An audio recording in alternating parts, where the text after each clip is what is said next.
What's going on, everybody? Welcome to episode 84 of Lobbing Scorchers. I'm Ari Lillianwall. Noah, we got a dub pod. How are you feeling? Second dub pod of the year, Ari. It was first a double dub pod.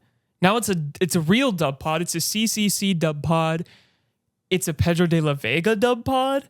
It's multifaceted. Paul Oriola dub pod. It's just this. There's a lot to talk about. It feels today. good. It feels good to have a game to review. It feels good to have a dub pod to lay down. It's great to have the season back. It's great to have CCC back, and we have a heck of a game to get into tonight. The Seattle Sounders have emerged as 3-1 victors after leg one of their CCC series against Antigua. Paul Ariola got a goal. Pedro De La Vega got a goal. Albert Rusnak got a goal. Shout out to the Brigade. Tough day for the Brigade. Tough day. We're going to break all of that down in our game review. We're going to hit our... we did our first agenda check on the last show, right? So we're going to get our first agenda check of when there's actual games. Yeah. And we're also going to hit some of the other results from CCC and a couple of other headlines related to the Sounders, actually. We're going to preview Charlotte FC tomorrow on Lobbing Scorchers Under the Lights. Lobbing Scorchers Under the Lights, the live show that I'm doing every Thursdays at 7:30 p.m. I'm going to be previewing the Charlotte with the guys, or one guy from Top In 90, Charlotte FC podcast and YouTube show.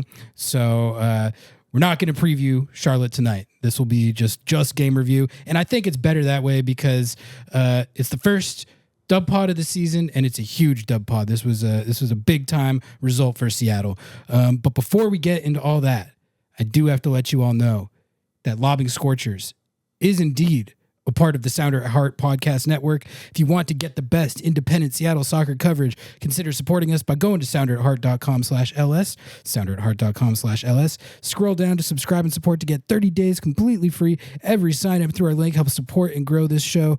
Noah, do we have any new subs? We got 4 new subs, Ari. Oh, are you ready? Yeah, let's go. Yeah. Eric, KC Morgan, Beth Brundage, and Matthew Montgomery. Thank you all for becoming members of our army. We have enough to field like a full roster, a full reserve team, and a full like U12 team. We're up to 73 Sounder at Heart subs. Love to see that. Thank you all for the support, and thank you all for helping us grow on YouTube. The channel is doing really well. We did a Josh Atencio trade reaction live stream that was super poppin'. I think we had like 180 people in there. Yeah, that was crazy. Point. It was going off. We had like the entire Sounder at Heart staff going in and out. Extended universe. It was our live shows. If you haven't been tuning in, you should tune into those. Also, shout out to all of our sponsors, Haxon Ferments, Podium Menswear, Full Pull Wines. We have got a special project coming up with Haxon Ferments that you all are going to enjoy. So, and if you want to sponsor Lobbing Scorchers, send Noah an email. LobbingScorchers@justoncemedia.com. If you haven't done so yet, sub to the YouTube, follow us on IG, all socials, write a review on iTunes, Spotify, whatever. Okay. Let's do this. Dub pod. It's time for the dub pod. 3-1 at Antigua. Going into this game, when Nico and I were previewing it, I tend to think of a first leg on the road of a CCC series like this, where it's your first competitive match of the season. I was saying that if you draw this, even if you 0-0 it or 1-1 it would feel disappointing considering how good the squad looked in preseason. But just on its face, like a road draw in circumstances like this, I never think of that as a bad result. So when you come out of it with 3 road goals and ahead 3-1 on aggregate, that is a fantastic result. It's about as good a result as you could hope to get. I don't think the performance was as lights out as 3-1, but like I think it was a pretty damn good performance. You have to have a damn good performance, I think, to get to that result. Right. But we'll get into the fine points of all that. But let's break down the goals we saw in this game, as we always do at the top of our game reviews, because there was some really good ones. First goal, 3 minutes into the game, Noah. We had barely sat in our seats and gotten situated. I didn't even have my popcorn in hand. I didn't have my popcorn ready. I was just sitting at my desk, and Paul Ariola already scored a goal. Jesus Ferreira and Paul Arriola combine for the first goal of Sounders season. Obed Vargas with the secondary assist to put Jesus Ferreira in on the right side. He sends a cross back across the box. Paul Arriola is crashing in. He gets his shot on target. Took a deflection, but that goes in, and Seattle's up 1-0 3 minutes into the game. And no, at that point, I was thinking to myself, oh, hell yeah. All right. Like, because I think going into the game, the biggest thing I was looking for were the offensive improvements that we saw during preseason going to translate to a real game like this. 3 minutes into the game, it did not look like there was going to be any adjustment period at all. And I think any first game of the season, you're usually going to build in some kind of acclimation adaptation period, especially because you got a couple new guys. I saw that goal and I was like, man, they might have avoided that altogether. How are you feeling after that Paul Arriola goal? I was cloud nining, Ari. I was like, all right, it has already worked. Everything that we've been talking about, they've fixed it.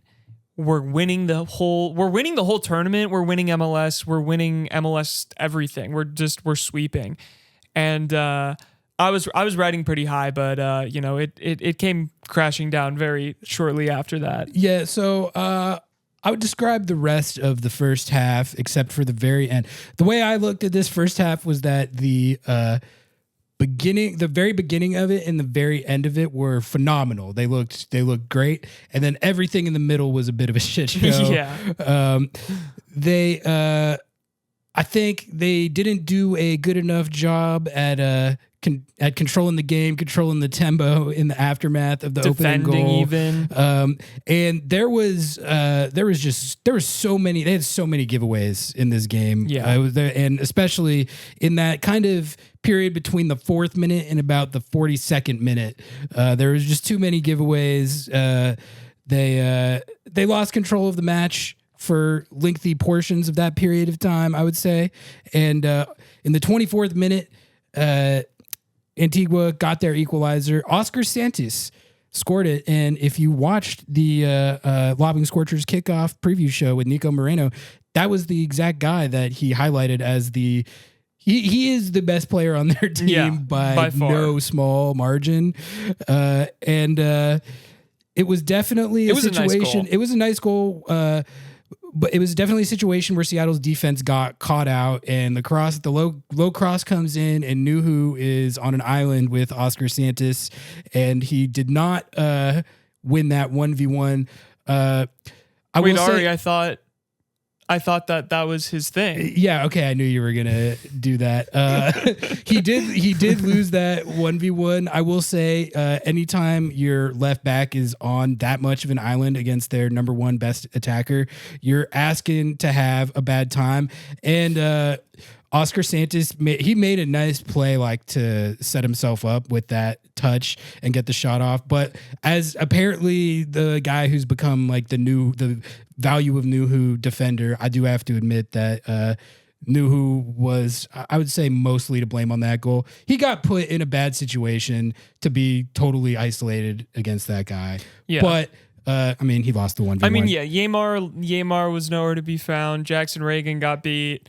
He was 1v1 with, their best player on the field. And the game state was just not. It was hectic. It was hectic. It was way too open. Yeah. It was way too open. It was way too hectic. The midfield was a mess. They were asking to get bammed on. They deserved it, I would say. I think it's fair to say that based on how the game state was at that point, like I don't know. I wasn't aggrieved that they conceded from a game state. This was the kind of thing though that I was worried about and talking about in the last episode when we were grading the preseason. I was saying, like, this is kind of the thing that worries me is how is the defense going to settle in? Is it going to be situations like this? They looked so open to the counter. They just looked open in general. It looked like a feeding frenzy.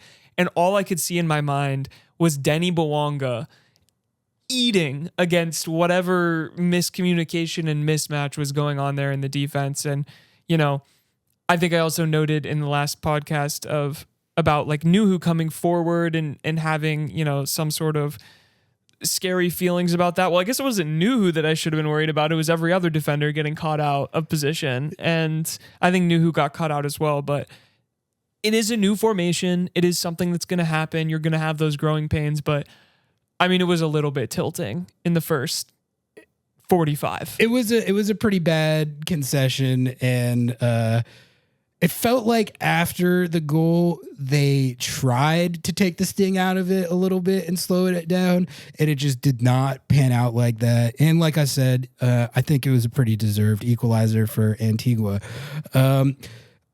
I thought the very end of the first half they brought it back and they looked kind of like they did to start the match. I thought the start of the match it looked pretty much like it did in preseason, and then at the end of the first half they were able to like just keep the ball again. You're like, I call it the what was the cup? The 2017 Toronto FC Cup where that they lost like 2-0. Right. Like it's 2017 Toronto FC Cup mode where they just can't keep the ball. Yeah. Like they literally they just couldn't maintain possession at all. And like you said, they were too susceptible on the counter, and it was 1-1.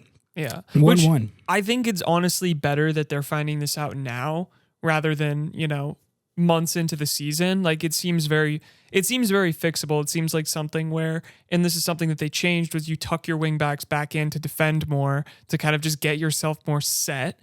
And then you're able to build out of that. And then those wingbacks can play more freely. But I think just that like movement and like settling in. I mean, these players have been essentially playing the same system for like the last 3 years. And this is something completely new. Brian Schmetzer swears that it's not, but that's a lie. Yeah. I think Brian's capping on that. So it's 1-1 at halftime. And at that point, I'm already doing the rationalization to myself. Like, all right, would have been nice to get out of that with the 1-0. But you know, if you tie this 1-1, that is on it. You're probably still going to win the series as long as you just get out of this level, or even if they were, honestly, man, even if they were down a goal going into the next leg, I think they probably still win the series. That's what happened against Santa Tecla that year. So my concern wasn't really at that point whether or not they were going to advance or win the series. It was more just like I liked how the beginning and end of that first half looked, but honestly, I didn't really like everything in between that much. So the second half, I really want to see it look more buttoned up like it did during preseason, and just not as chaotic, and also go get a goal or two, show that those attacking fireworks we saw in those exhibition games were actually laying the foundation for something. So, to their credit, that's exactly what they did. Pedro De La Vega gets the go-ahead goal in the 61st minute, just past the hour mark. People are going to say it's not a banger because it took a deflection, but I think it was a banger. Anyway, it was from deep. It was from way outside the box. It did take a pretty wicked deflection, beat the goalkeeper. Seattle's up 2-1. We're going to talk about De La Vega's performance because that was a polarizing topic, but he did get a pretty sweet goal in this game, and deflection or not, that was great to see because we all know the storyline with him last year and all the time that he missed, and how excited we've been about him during preseason. So for him to get a goal in this game was great to see. This game didn't really feel like a 3-1 because it was 2-1 until the last moments. And Obed Vargas masterclass on this last goal here. This was a great goal. Obed Vargas, like you said, it was pretty much all him that made this goal. He wins the ball off a pretty bad goal kick from the Antigua goalkeeper. But it was. I don't think he made like an amazing play to win the ball, but the vision to see the pass to Georgie, and then the execution to hit it. And then at that point, it's just like a training drill for Georgie and Rusnak. It wasn't nice, I will say, for the Brigade. It wasn't actually a higher degree of difficulty, I think, on the finish than Rusnak made it look. He hit it back across and kind of outthunk the goalkeeper. The goalkeeper had that area covered, but Rusnak knew he was going to cheat, so he hit it far. It was a nice shot. It was a good goal. It was a nice little shot. Goal, but it doesn't count because it was against a Central American opponent. It was a breakaway against a stoppage team time. Not worthy. It doesn't count. The Areola goal doesn't count either because it was a deflection. Correct. And also against and not the a good Pedro enough one team. doesn't count. It was a deflection. Yeah. Okay, so none of them count, but. They do count on the Concacaf scoreboard. So Seattle takes a 3-1 aggregate lead into Leg 2 at Lumen Field. Excellent result. Really as good a result, I think, as they could have hoped to get in this game. When going into this game as their first match of the season against a team that's played 8 games, making that big a road trip. Doesn't get much bigger than that, result-wise. Noah, I wanted to introduce a new segment. We got a new segment that we're going to do during the game reviews this year. I might rename this if I can get more creative, but we're going to do Lobbing Scorchers Man of the Match, like as an official thing. If you want to sponsor. Do we need a trophy? Do we need to make trophies and hand like them out individual to players? for everyone? Yeah. That might be a little ambitious, but we are going to award it. And if you want to sponsor that, email Noah. My Lobbing Scorchers Man of the Match for this game. I'm gonna give it. I'm gonna cheat already. I'm gonna give it to the double pivot of Christian Roldan and Obed Vargas. I was gonna give it to Christian, and then I was thinking about it, and I was like, the last goal happened. I'm like, I don't see how I can't give it to Obed. I thought Christian was a monster tonight. He like so much dirty work that kind of goes unnoticed. So I wanted to give him his credit for that. Obed, $20 million. That's all I got. The price is going up. It's going up. Price is going up. It went up. It went up. The Liga MX teams that are upset about this, who are trying to lowball Craig Waibel. I mean, well, he's not going there anyway, buddy. So A, he's not going there anyway. B, $20 million. Give me that bread. $20 million. If anyone wants to call about him, $20 million. We actually personally have a percentage of his contract. That's why we're so hyped on it. We have a sell-on clause from the hype that we generated on this podcast. Do you have a different pick for Man of the Match? I would have said, I really would have said Obed, but I think that I could come up with a unique one just for content here. And I'm going to go with Paul Arriola.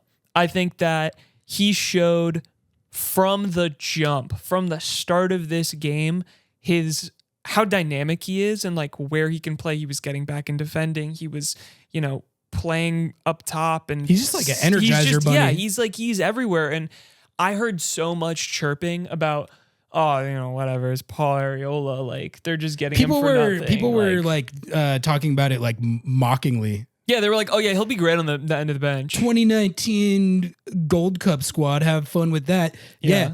You think that's not going to play in CONCACAF? Right. Like, get real. Buddy. Like, Jesus Ferreira and Paul Arriola have been doing this for...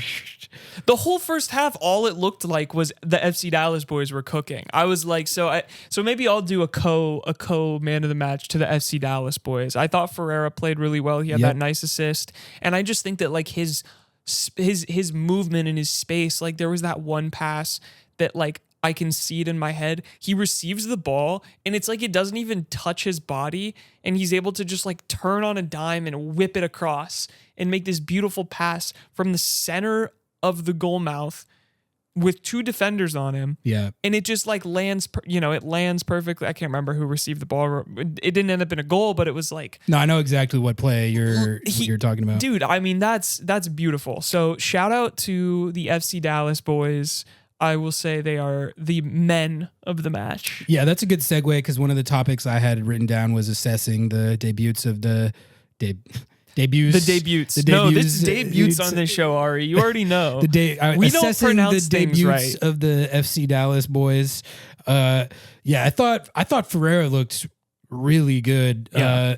I thought everything that we saw just with his soccer IQ and his unselfishness and the way he combines with other players was on full display. You know what I was thinking about watching him? Like why I enjoy watching him? You know how when you're watching a soccer player sometimes, and you see the pass that they should make, but like on the field, it obviously looks way different. So they don't necessarily. You get to see the whole field, and so they oftentimes like won't make what you think is the blatantly obvious pass, right? Right. I feel like he always does make the pass that I can see on this. I'm like, hit that guy right there. And then he does it. Yeah. And then he executes it correctly too. And it's just very satisfying to watch. And it's a pleasure to watch him play. And I really liked what I saw from his debut. And Areola, I thought that was good stuff too. He's just I think he fits in well on this team because he's a work rate player, and I mean that as a cop. I don't mean that backhandedly. No, like, he is. He's just got a nonstop engine, and like some of the great sounders we've seen over the years, Nico Lodeiro, Christian Roldan. Those are characteristics, I think, of some of the great sounders. Is just those guys that never freaking stop running, and he has that quality. And he's just got like a little bit of an edge to him, Like he's great on the ball too. He had that one play. Like remember when he was he was like basically taking on three guys at once by himself, the end line and he almost got out of that. Yeah, they called a foul on him, I think. Yeah, that was funny. He low key won a 3-on-1. It wasn't even a 2v1. It was a 3v1. Yep. So I thought it was notably actively good stuff from both FC Dallas debutants. Yeah, that was the fastest debut goal of any sounder ever, Ari. From Rothrock and JP, right? Rothrock, yeah. Okay, I am a little bit upset that Paul Areola would take away the history, the legacy from Paul Rothrock, but you know what? It's fine. He built the roads so that Areola could get there. But regardless, I mean, they played lights out, man. I mean, seriously, like the first 45 minutes of this game, I was sat there like, there are three players on this field. You were crashing out. There were like the first 45 minutes, I think we can all agree, there was three players on that field who I was like, these players are playing well. Everyone else, like...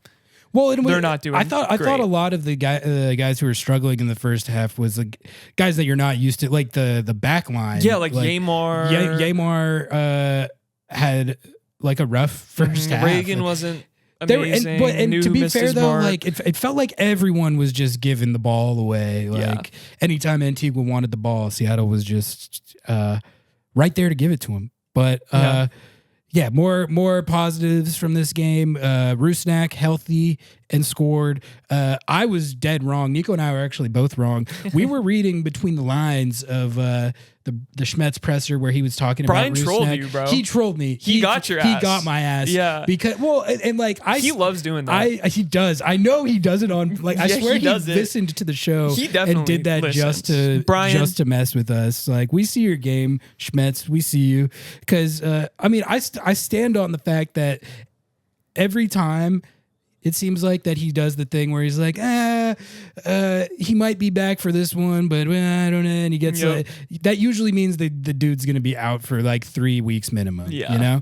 And he was doing that with Rusnak, but it's clear now that he was doing that as reverse psychology gamesmanship to mess specifically with Lobbing Scorchers. Yep. So not Antigua. He doesn't give a shit about Antigua. He cares only about Lobbing Scorchers content. But in all seriousness, Rusnak didn't start, but he came on, looked good, and scored a nice goal. So I think the consternation about the injury can be put on hold for now. Definitely. Georgie, man. Dude, Georgie looked insane. Wait, can I dish my hot take already? Yeah. Georgie looked better than Pedro De La Vega.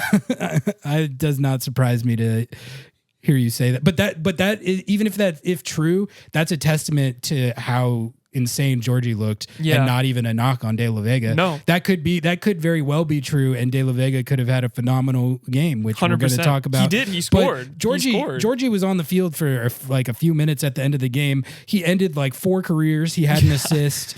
He was playing good at like cutting out passes. I want to see him start the next game because the Antigua defenders and midfielders cannot guard him. No. Like they can't stay in front of him. They were confused. They didn't know. They were stunned. You know, like Pokemon when they stun your Pokemon. That's like exactly what was happening to the defenders of Antigua's. He was just too much, like physically for them. So that was fun to watch. And also, I'm just looking at Georgie do stuff like that. I'm like, when are we going to start talking about how much money he's going to go for? Like, I mean, because he's just so dynamic. I don't know. 14 minutes played, 1 assist. I mean, and you know, like 3 recoveries, well, 2 duels won. Anytime he was against a guy 1v1, the guy was mossed. It was over. They were done. It was over with. Yeah. I think I'm gonna dub him the career ender. Although that makes it sound like he's like a slide tackler, but yeah, he really like. Jackson Reagan? I don't know if you saw this, the Jackson Reagan Brexit tackle. Well, so someone that was pretty fire. Someone in the on the Blue Sky crowdsourcing brought that up, so we'll hit that. We'll get to that. The other thing I was thinking about at the end of this game, Noah, was just like the depth on this team is impressive. Mm-hmm. To be like bringing Rusnak, JP, Rothrock, and Georgie like off the bench, that's potent. You basically when this team is healthy and they're able to rotate like that, they are able to do a whole round of subs and have very little, if any, quality drop off. And like with how Georgie's developing, I'm like, you bring him on. You might be increasing the quality in certain situations, you know? So it's fun to see this while everyone's healthy, no one's away on international duty. Just for Schmetz to be able to like do that. This team is deep. I mean, to have Albert Rusnak coming off the bench, that's insane. Yeah. Like in not even a drop in quality. Like, just that's wild. The lineup was just as good after the entire round of subs as it was before. Right. You don't really see that much. That's wild. Yeah. I'll hit some negatives. I guess I had positives and negatives. I mean, I can hit the negatives. I've been. How about I just go rapid fire, go through the negatives I had, and then you can get to yours, and we can talk about what we think of the positives and negatives. Beautiful. The negatives I had written down where most of the first half was a shit show, and that was because the game management after the opener was bad, and the goal concession was bad because they weren't managing the game very well, and just the amount of giveaways it got egregious. Like at one point in the first half, where it felt like every time they had the ball, they were giving it away. That is something that I would hope is attributable to it being the first game of the season on the road in Guatemala. Like I said, Ymar and Jackson Reagan are not guys who typically are going to give away possession with the frequency that they did tonight. So anyway, that was what I had written down. But no, give your positives and your negatives. Just lay them both down. I mean, positives for sure. I think you take away a win, 3-1. They have to score 3. That's about as good as you can do on the road.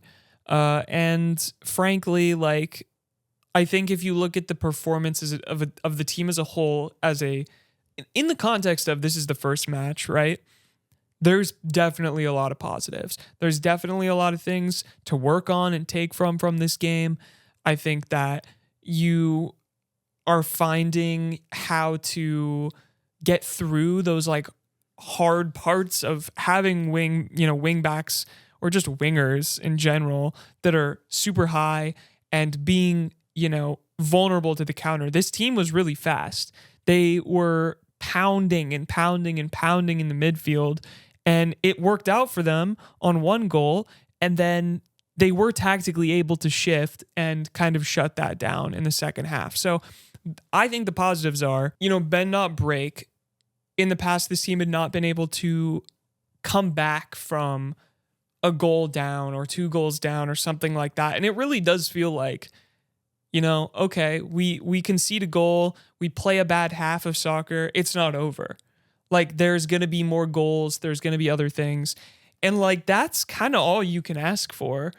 Cause that's what everyone was demanding that we change. Cause just the lack of goals was not only frustrating, but it just hampered you in so many ways. I will say the negatives, like I was critical of Pedro De La Vega to some people's dismay. Would that be a fair thing? You were getting in De La Vega discourse. I wasn't was really involved in that, Vega but discourse. if you have thoughts on the let's assess the De La Vega performance. We did that every time he played last season. We've been on the De La Vega beat, obviously, all preseason. He's looked phenomenal.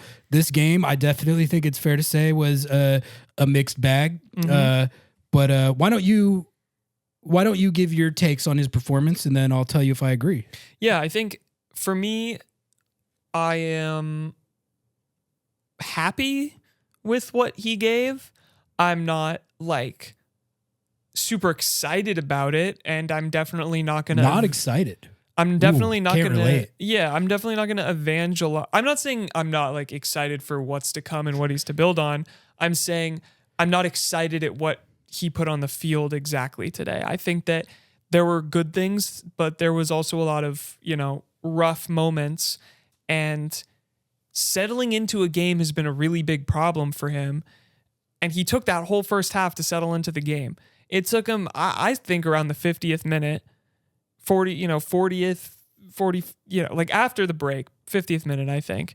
He settled in, he made that scorpion pass. Once he made that, he was like settled. And he played the best 15 minutes of soccer since his last best 15 minutes of soccer. But that's my problem, is like there's been these small flashes of brilliance and these long periods of like just gritting play.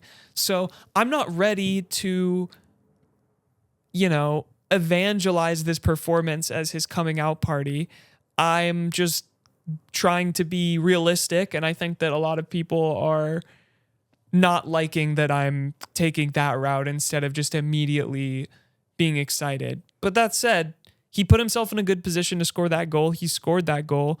I think there is something to be said that it was a deflection. I don't think that that's the end all be all, because there's a billion goals in the world that are a deflection. It matters that shit went in and it's on the scoreboard, because guess what? XG isn't real. All right. Lot to had to get the XG dig in there. A lot to unpack there. Also, Brian Schmetzer agrees with me, so that's all I'll say. I mean, I don't know about that. I think that's a bit of a stretch. I think what you're referring to with the rough moments were moments in the first half. Basically, I think in the first half, he had a lot of heavy touches, which is something that was happening a lot last year.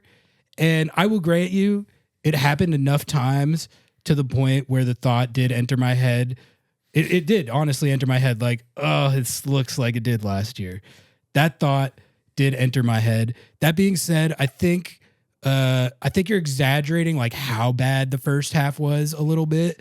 Like there was those moments with the heavy touches, but I think to use those as evidence that super negative evidence against his performance is cherry picking the bad and not acknowledging the good, which I think there was a lot of good outside just the goal, which as far as the deflection luck debate, you make your own luck. Yeah, okay? That's bullshit. I'll agree with you. That's bullshit. It's a goal. It is a goal that counts, but he should have had an assist right before the goal. Yeah, he should have. He really, like, Ferreira, if you give Ferreira that chance a lot of times this season, I'm pretty confident he's going to finish that like a decent percentage of the time. And De La Vega could not have done anything more to lay that ball on a platter for him for a really high percentage look. He did a great job to body that guy off the ball, win the ball near the end line, take it into the box,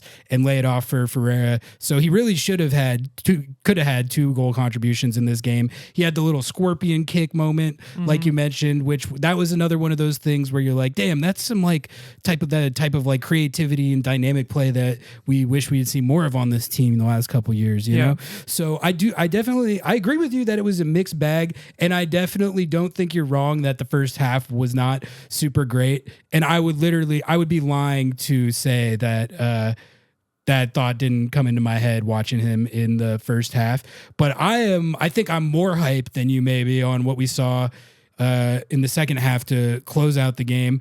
I mean, I love what he did on the play where he scored the goal to take that shot, like see if you can get that deflection, make something happen. Like, I love seeing a Seattle attacker do that. And I also think, I don't think there should be any narrative that like, he got the goal, but was like totally sucked the rest of the game. Like I thought there was a lot of good stuff in the rest of his performance as well, including what should have been another goal contribution. So I'm very happy with how he played. I'm not here to even debate that he didn't have a great flash of a moment. What I'm here to say is like the time in which he was really showing his talent and playing really well was so concentrated in that second half. That first half, he looked hectic. He looked frantic. He looked like he was playing stressed like out. Last year. It looked like and last it was year. bad. Yeah. It was bad. It was bad. And there's people online who are telling me it wasn't bad. And you're like, I don't know what soccer you're watching. Like that was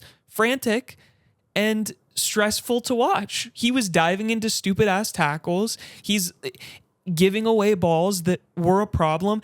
And I'm sorry, if this was a better team, if this was LAFC, those giveaways are going to be way more impactful. You could say than that another thing. You could say that for everybody on the team, though. But if you're gonna dog him for giveaways, you gotta dog Yaimar, you gotta dog Christian, I did. Yeah, no, I'm just saying, like, but like to make that about him specifically. Well, I'm not. I'm just saying if we're rating his performance, we can't pretend that whole first half didn't happen. All right. I'm not here to say he's a bad player. I think the only thing we disagree on is I don't. You see that first half as a lot worse than I did. It was bad. I definitely the heavy touches were a thing. But other than that, I didn't think it was the most disgraceful showing I've ever seen. I thought the last thing you want to say is, he looks like he's playing like he did last season. Well, yeah, and that's what I thought too. And I thought that in the first half, but like, I wouldn't really, I'm not worrying that much about that unless I'd seen them do that in the second half as well. Like, I think, I'm more encouraged is what I was going to say. I'm more encouraged by what I saw in the second half than I am really tripping about some heavy touches in the first half. Which, let me tie it up into a bow and say, like, I'm not here to say Pedro De La Vega is bad. He's not going to be good. I am anti-Pedro De La Vega. I'm anti the Pedro De La Vega's going to have a breakout season agenda. Yeah. No, I heard the sentiments. People were saying it. And it's not about that. It's about being honest with ourselves about when he can play a full game, a full match. He played 75 minutes. And when he can play 75 minutes of good soccer, hell yeah.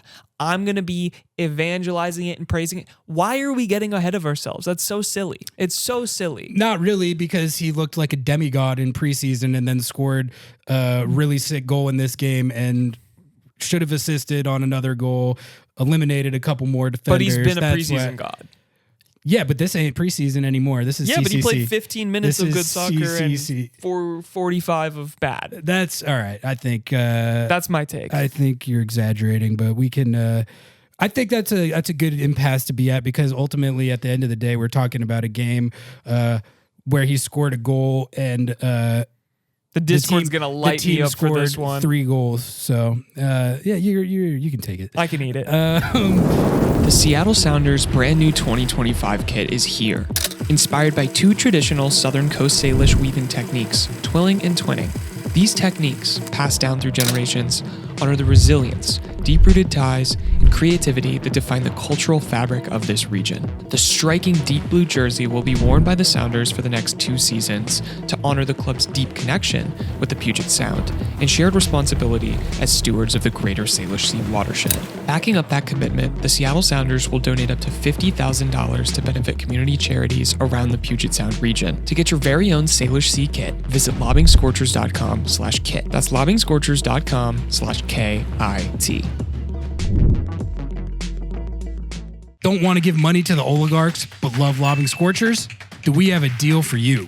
MLS Season Pass is back on Apple TV with access to every single MLS match, including Leagues Cup and the entire Audi MLS Cup playoffs with no blackouts. It's not just the games, you get total access to the pre- and post-match MLS 360 whip-around show in both English and Spanish, and get live look-ins and highlights from around the league, as well as full match replays and recaps. Now, you can support our show by visiting lobbingscorchers.com/Apple TV to purchase your subscription and support our show. Lobbingscorchers.com/Apple TV. Please, don't let the oligarchs win. Okay, why don't we hit some of the takes from the people, Noah? Do we have those? Do you have those pulled up? I put them in the takes from the people. Outline. Absolutely. Questions. I see them right here. Do you want me to just pick people at random here? I mean, yeah, let's. Okay. I got them pulled up too. Okay, perfect. Let's start here with this one from Greyhound Presidents. Ferreira and Areola were definitely big additions, both showing their class. Question for the Dub Pod. Have the Sounders mastered the dark arts? Between Areola's saltiness and Reagan's time wasting, this looked like a CONCACAF-wise team. Yeah, so I noticed that too. The boys were CONCACAF in it a little bit at the end. I think the Jackson Reagan tackle was actually clean, but it looked very CONCACAF-y. Yeah, so I enjoyed that. And then I think the Pauls are just kind of made for CONCACAF dark artsing. And there was definitely a little time wasting by Seattle, which I have seen that done to them so many times in CONCACAF, where when I do see them do it, I feel absolutely nothing. They've figured it out.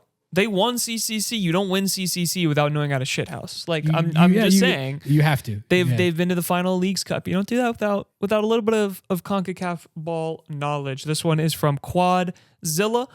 Brian was refreshingly active with his subs with the lead early on. With the lead in early season legs, that makes sense, but I still liked it. Yeah, I mean, like I was saying, he just has such kind of an embarrassment of riches at his disposal right now. Like, I think in the past, he's felt like he only has so many guys that he can trust, you know? Yeah. And that's probably why he's been tighter on the sub ship than some people would like. I think with this team right now, I mean, when you're bringing Rusnak off the bench, like you can make a sub earlier, save people's legs. Like, I feel like I don't know. There's just so much less dread for me, existential dread with the prospect of fixture congestion right now. Just especially after seeing how that for the first round of subs worked tonight. About that, Quan and number one Obed Vargas fan asks, is this Obed Vargas's midfield? Led the game in fouls drawn and recoveries. And then number one Obed Vargas fan says, how does Obed do it? $20 million. 30 million, Ari. 30 million. What did I say? 45 million on the You said 45, yeah. Psh, the number keeps going up and it will not come down. Georgie looked really good. Should he be in contention for starting going forward? This is from OKB04. He's not starting right now in the first choice 11, but he's one of the first guys off the bench. And I want to see him get 1,000+ minutes this year. I want to see what he can do with that. God, like watching him in this game was fun. Yeah. It was fun. Sam Fromwitz asks, some combo of a slippery pitch and first match Russ affected product. Biggest takeaway is that two creators looked really good, Pedro De La Vega and Rusnak, and Georgie looked awesome. Ari, are we back? Hopefully. I mean, I think the biggest thing I was paying attention to, like I said, in this game was how much of the offensive improvements that we saw in preseason would translate to this game. And I think after watching that game, I feel pretty good about the hope of the team being back. I guess, what do we mean by back? Like back to scoring 60 plus goals. I think Is that back what to we're being dominant. back to being dominant. Okay. It does feel. You can't crown that off one game, obviously, but if they play like that week in, week out, they could be. I think this is a good point that I should add to my whole former rant here. Obviously, there's some rust. It's early, the defense learning a new everyone. It is the first real match of the entire season. And so everyone's going to come into their own as things progress. And I truly do believe that with every single person on the team, including Pedro De La Vega. And so, yeah, like, I think what is more striking to me and shows that we are back the most is that you had a first half that you had a stretch there where it was a little bit haunting. I was a little bit like a 1,000-yard stare looking back PTSD at last season and the season before. And then, flipped the switch in the second half and were able to completely flip the narrative on the head. And I think that that's the perfect example of that. As much as I just dogged him, Pedro De La Vega, right? Like, didn't really have the best first half, flipped that narrative on his head by playing lights out in that, last 15, 25 minutes that he played in the second half. So that's way more important, I think, when you look at the grand scheme of things of being back. So, Ari, I think we might be back. I think that is a good place to wrap and head into the agenda check. Agenda check. We should have a theme song for agenda check. We gotta do that where like we can press the button and then it plays. Yeah. We'll work on that. we got a lot of new features on the way. All right. We have 4 agenda checks written down. Do you want me to do mine first or do you want to do yours first? Yeah. All right. This is a new one that I came up with. I haven't decided exactly what to call it yet. I have the Craig Waibel is kind of a dog agenda, or it could be the Craig Waibel has that dog in him agenda. I was just thinking about this. Craig Weibel's taken a lot of heat. He's taken a lot of heat from the vocal minority. He's been derided. He's been lambasted. People use strong language when talking about him sometimes. They say he's incompetent. They say he doesn't know what he's doing. They say hashtag Craig out. Craig out. He's a buffoon. All this stuff. Like, people say that stuff. I heard someone call him a goober. People like, this is a thing from the vocal minority. There's a lot of overlap in like Brigade and Waibel out. I mean, if I'm just looking at what he did this offseason, getting Jesus Ferreira on this team as a non-DP in that trade, and looking at how Jesus Ferreira looked tonight, which was really good, I think. And then this trade that he made with Josh Atencio, $1.3 million, I feel like it's not getting hyped that much because it's within the Move League.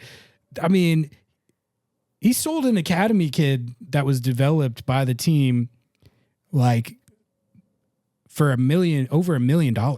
Yeah. GAM, I think he might have that dog in him. I think he might have that dog in him too. You saw it in this game. Like, the fact that he took a DP coming off the bench, and they played just as good, if not better, once he came off the bench, but they were still like leading. What? He's got that dog in him, man. And not only that transfer of Reed, but the deal to bring the FC Dallas boys here. You saw him cooking in the first whole half of the match. Like, what the hell, man? Yeah, I said Ferreira, but also getting both the FC Dallas boys, both of whom had goal contributions tonight. Ariola scored the first goal of the season 3 minutes into the game. I mean, I just think that if you're going to dog the man all the time, you have to give him his credit when he does something well, right? Yeah, so you got to. If you're being honest. Well, we know the brigades aren't. Yeah, I mean, I'm just saying. Yeah. I think I'm gonna stick with this agenda because it's not gonna be popular. But I think but the thing is, we've been critical too. We've been critical of Craig. Yeah, he signed Aber. Yeah, like he signed Danny Musovski. I would describe my emotions towards the Aber and Moose signings as like mild irritation as opposed to crash out Chris, but teach their own. I think my Musovski takes might put me in crash out Chris They absolutely territory do, though. yeah. But I accept it. All right. And then this one is dating back to last season. Yeah. But I can definitely report that the De La Vega's the savior agenda has been strengthened. And that's not just based on one goal tonight. I mean, he's coming off a demigod preseason, which we know being a preseason practice god doesn't mean anything. But Danny Levacore, I was cautiously optimistic that he laid a foundation that could translate into these CCC games and into league play, and as Seattle plays in 27 tournaments this season. And I really think that between that goal and the rest of the good plays he made that I was talking about, I mean, this agenda is definitely, you can try and tamp it down, but it's hot. It's hot. It's definitely hot. I wouldn't even deny that. I think that his combination of all of that, this was in the gutter, man. This whole take was in the gutter. It was abandoned. It was left at the Humane Society, and we have adopted it. We washed it. We gave him a haircut, and he's out there. And you know what? He may still have a little bit of a limp. He may be kind of a little bit of an ugly dog right now, but he's going to grow into his own. This is a hot agenda. As much as I gave him slack, I'm just being cautiously optimistic. And you know what I think is funny is that, so this is kind of a tangent, but I noticed a week or so ago, someone commented on one of our short videos, and it was someone who's clearly Brigade, right, and anti Craig Waibel, and they were. In the video, I said something to the effect of like, I feel like a lot of the fan base has already written De La Vega off. Right. And the Brigade guy commented, he said, who wrote De La Vega off? I've never heard any of the fan base say that. And I saw that and I was like, well, first of all, I mean, that is delusional. But why would Brigade be saying that? Why would a Brigade member be saying, like, trying to say that they were actually like, in on De La Vega, or that they weren't talking about De La Vega as a bust? It's because that if De La Vega is good, that means Craig Waibel did good. Right. And that undermines the entire, like these members of the Brigade have spent the entire last year and a half basing every take that they dish on the premise that Craig Waibel is terrible, and De La Vega being a bust was a critical talking point in support of that. If he's not a bust, that all comes crumbling down. So this Brigade member was trying to get out in front of it and trying to say that they were like, oh, PR. De La Vega, yeah, De La Vega, I was in on it all along. No, you guys weren't. No, you weren't. And if he does break out, a lot of your takes, it's like a year and a half of work that you've put in that's going to go down in flames. I hope you understand that. And I'm going to point it out. I'm going to laugh at you. What's even worse for the Brigade is that Rusnak looks good. And is like, doesn't seems like a totally fine DP, serviceable, and doesn't need to carry the load. So like, what does it even matter? Like, so all the discourse was pointless. Yeah. Yeah, exactly. So I mean, but hey, listen, I am very much conscious of my own takes. I'm very much able to be, chirped at for them and own what I've said. And I have been I don't think I've been a De La Vega hater, because I do want him to do well, but I think I've been very skeptical. Still am. Skeptic. I'm a skeptic. I'm cautiously optimistic. And I understand where he's at. I understand where he could be. I have high hopes, but I'll own it. There's people who are right now, like you, who are like, he's a god, it's happening, he's coming out, and I'm like, I don't know yet. But when he does, just know, I'll say, you guys were right. But to the Brigade, you guys, I kind of hope you're wrong. He could still be a bust for all we know. That's right. What we're going to find out. But if he's not, that's what agenda check's for, baby. A lot of narratives are going to have to be assessed, and people are going to have to take some accountability. Noah, let's keep going with your agendas. My agenda check, as this was a lot of people were calling Jesus Ferreira, Paul Arriola, unambitious signings, Ari. They said, oh, they're dumb, they're stupid. USMNT, B squad. Yep, B squad, 2019 Gold Cup squad. Folks, I'm here to present to you an agenda that I believe in very deeply. FC Dallas was fleeced agenda. Fleeced.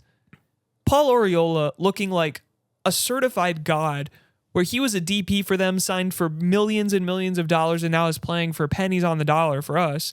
And Jesus Ferreira, same thing. A DP who's playing for pennies on the dollar and absolutely balling out and making it not only easier for players like Pedro De La Vega to look good.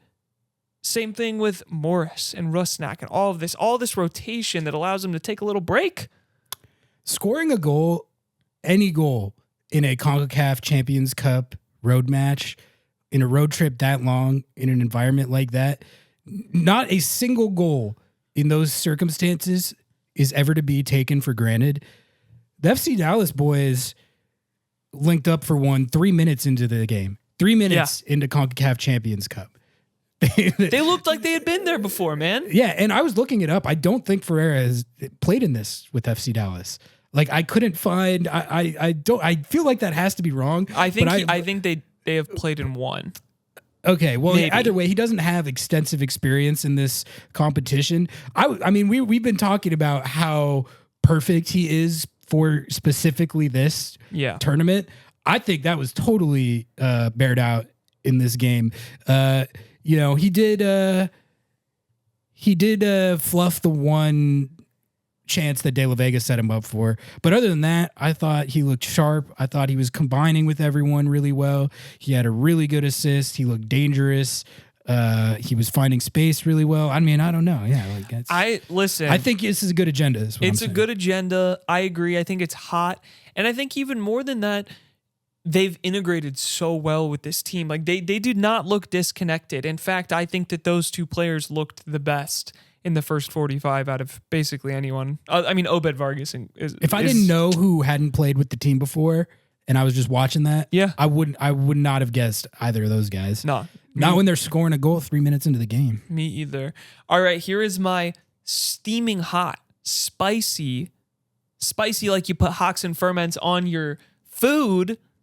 We are winning CCC agenda. You've been on this one. I've been on this one. It's one of my spicier takes. This is actually you've dished some questionable takes tonight, but this take is one that you have been on and actually looks better after this game. Yeah, and listen, you guys know that sometimes I like to dish for content, but this one I do believe. You said it on Soccer Wise, so I did say it on Soccer Wise, but I was the least informed on that podcast. Let's be real. I'm more of the funny guy, but I think after this performance, it shows that you can have a really shit ass booty half of soccer and still pull one out against a team in a tough environment. And that grittiness, that level of being able to sub people in. I mean, we've literally just talked about this endlessly. It's what you need for a tournament like this. This team is built for tournaments, man. They're built for it. 3-1 in your road opener, man.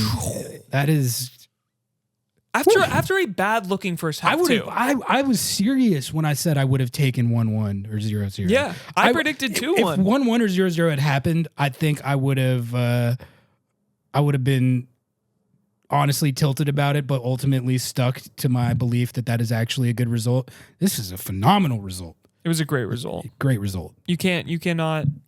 You could not. The only way you could have gotten a better result if it was 3-0. But that's kind of a nitpick. But like 3-1 puts they you were in always going to pretty. score.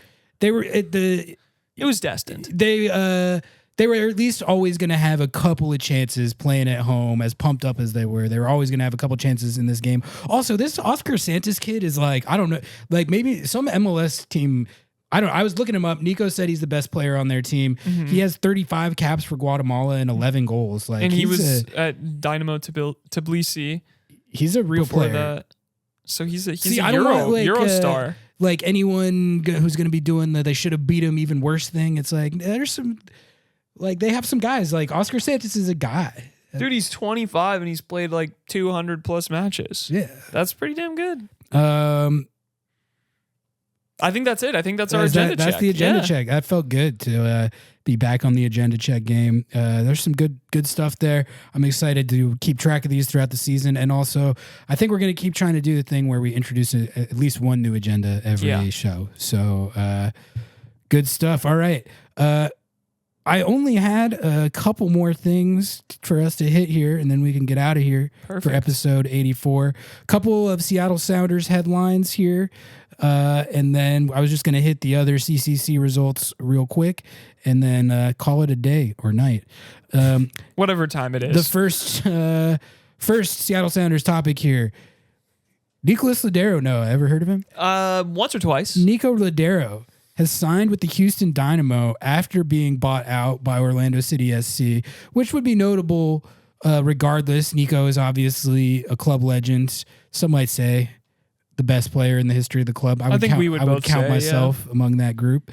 But the reason that this was notable even more so is that as per reporting by Sounder Hearts, Nico Moreno. And Lobbing Scorchers Kickoff. I host Lobbing Scorchers Kickoff with every Monday at 8:30 a.m. Pacific time. The Sounders, Nico Lodeiro was trying to come back to Seattle, and the Sounders, as I understand it, according to Nico Moreno, actively passed on the chance to sign him. LOL, like no. his agent or maybe Nico himself, I don't know, was like reaching out to the club to try and make this reunion happen. Lodeiro, I guess, really wanted it to happen, and Seattle said no. So I guess the question becomes, should they have said yes to the Nico Lodeiro reunion instead of saying no? Do you want me to go first? I think you should dish first. Okay, here's what I think about this. You have to give a take that's going to offend some people because I gave a take that's going to offend some people. So I can't bring myself to get real riled up about this one. But what I would say is that I would have, if Nico Lodeiro, if they wanted to bring Nico Lodeiro back on a really cheap number, as like a mentor type player in a rotational role, with the understanding between him and the club that it's going to be a mentorship rotational role and not like a week in, week out, every game starter. If they wanted to do that, I would have no issue with it. I love the guy. I think he's a club legend, best player in the history of the club. I would be fine with it in principle. I think it's hard to assess without knowing the locker room dynamics and the organizational dynamics. But I think if those who do know those things assessed it and decided that it wasn't the best course of action, then I have no way to say that they're like wrong for making that determination. And I also think that they probably know that there's good reasoning behind why they would not want to do it. So that's how I feel. I mean, if I'm Craig Waibel, I'm not interested. Like, even at any number, you really don't have. What do they? Does Lodeiro take up an international spot? I'm not sure if he had gotten his green card or not. I can't remember. But they have one international spot. I'm pretty sure he doesn't take one up because he was here for so long. That's true. He probably has his green card. So regardless,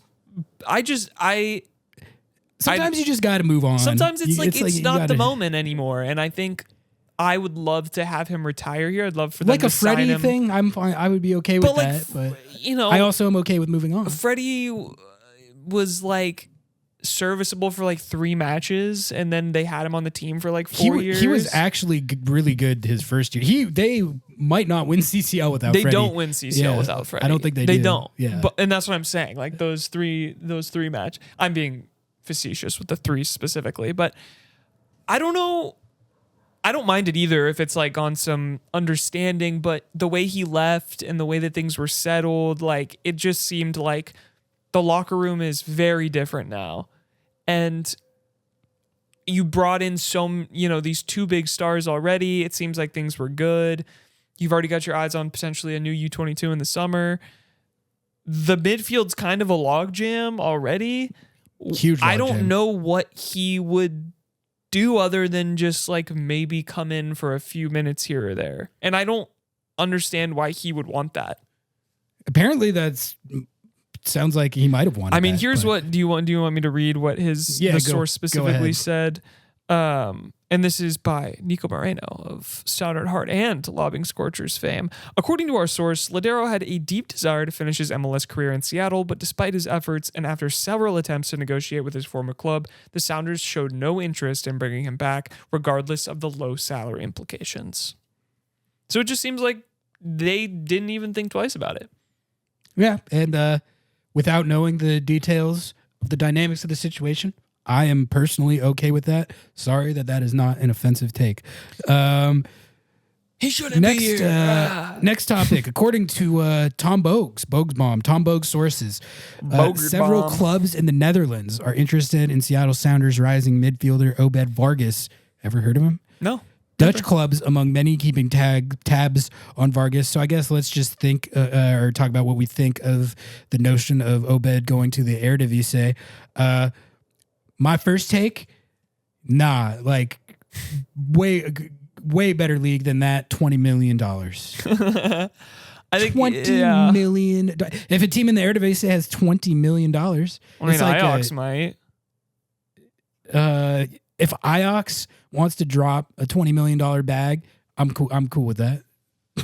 I mean, I think it's a good stepping stone for him, regardless of what happens. I think obviously he could do better. I think he could probably go and play in the championship right now or in La Liga, but I don't think that's like a bad spot to land if you're on a team and you're going to be playing. Like if you're on PSV or Ajax or Feyenoord, like if he was on Ajax, that would be pretty sick. But like those are teams that you're potentially playing in Champions League. You know, you've got all of the Europe stuff with a real chance of actually playing good minutes immediately and not having that crazy, culture shock of like, if you're not performing, you're done. And I think that there's like a nice bump up to that, right? Like going straight from MLS into Europe is hard. It is. There's a lot of players who don't make it. And I think that he has the build to make it. But like PSV has had, Mexican national team players in the past play there. Wasn't Tricky Lozano there? Yeah, I think that's right. So I don't know. I don't think it's a bad place. Is he going to land there? I have no clue. But I think the Eredivisie, stylistically also, I think he would play really well there. As long as it's not Liga MX.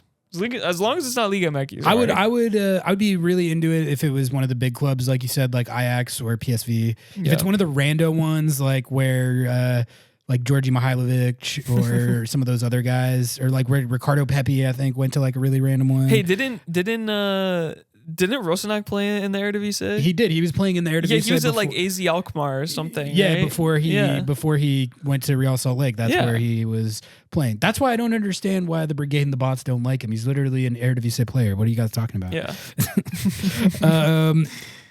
Anyway, I think that's all the Obed transfer discourse we needed. Unless you $20 million. That's basically all I have to say about that. Is $20 Bring me my money. million.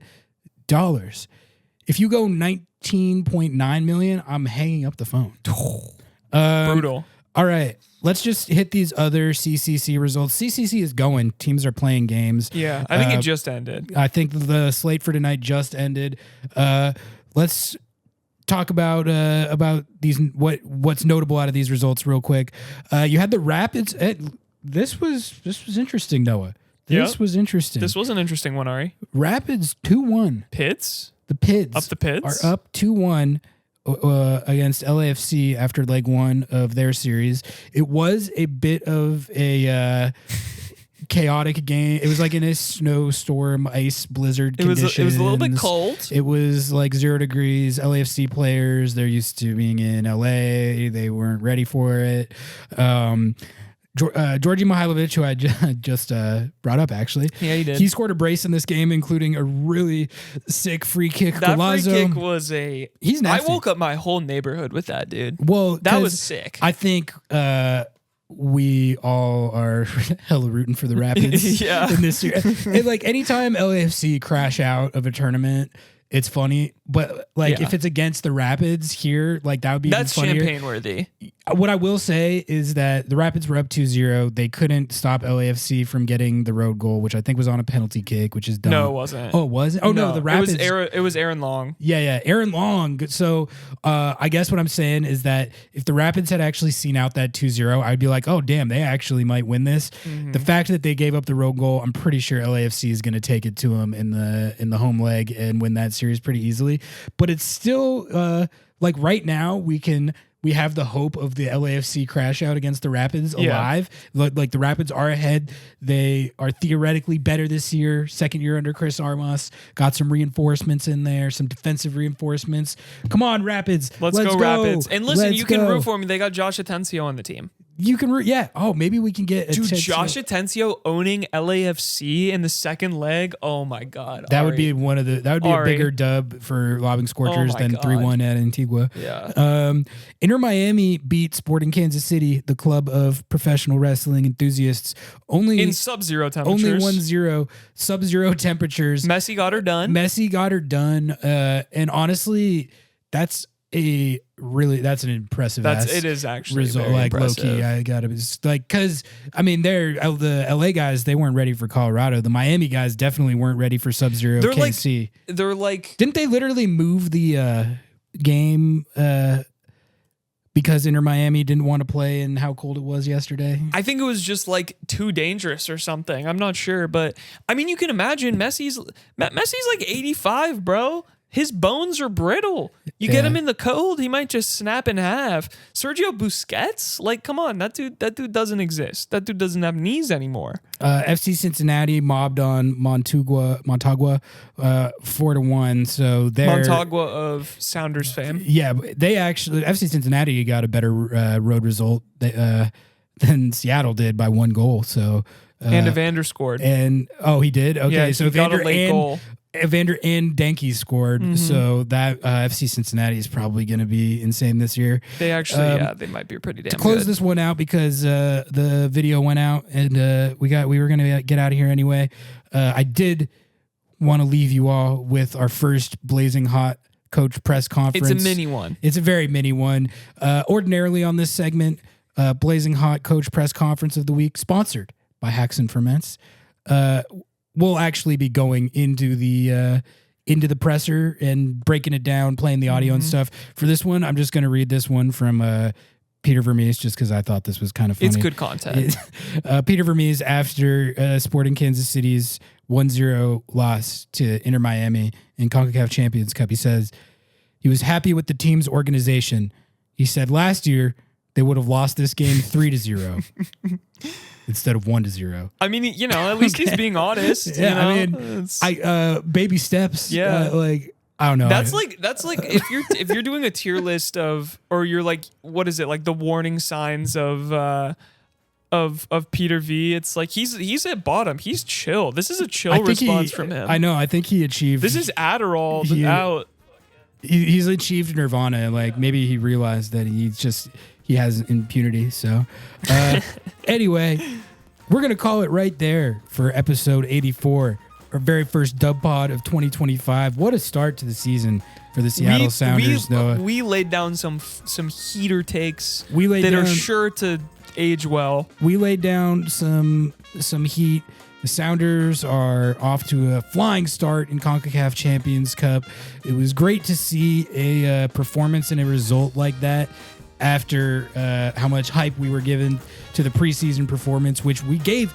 Someone commented, Noah, they said, like, De La Vega's goal doesn't matter. Did you see this crash out, Chris? No, I didn't. He was talking about... Was he sounding like me? He was talking about how De La Vega's goal doesn't count because it was in preseason against Louisville. He said, that doesn't matter because it's against USLT. Bro, like, yeah, it's a banger. It was also, we gave... How many times, guys, can we give that preseason caveat? Like, we did say that like about a billion like, times. I don't know. How, do we need me to say it like in a different way? Anyway, that's it for episode 84. Like, comment, subscribe, sub to the YouTube channel, write us reviews. Friday, we'll be at Fast Fashion Brewing with Sounder at Heart. They have a beer and merch they're releasing Friday from 4 to 10.